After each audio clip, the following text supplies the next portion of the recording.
తెలుగువారి పెళ్ళి ఇలవైకుంఠమే మళ్ళీ సంప్రదాయమే సౌందర్యంగా సాగుతున్న పెళ్ళి ఇది తెలుగువారి పెళ్ళి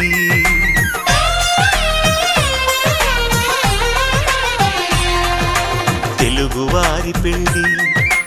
ఇలవైకుంఠమే మళ్ళీ సంప్రదాయమే సౌందర్యంగా సాగుతున్న పెళ్ళి ఇది తెలుగువారి పెళ్ళి ఒకరికి ఒకరని అనుకుంటే అదే నిశ్చితార్థం ఆ నిర్ణయానికి తలవంచడమే పెళ్ళి అంతరార్థం శతమానం భవతి అంటుంది శ్రావణ మాసం శ్రావణ మాసం శ్రావణ మాసం తెలుగువారి పెళ్ళి ఇలవైకుంఠమే మళ్ళీ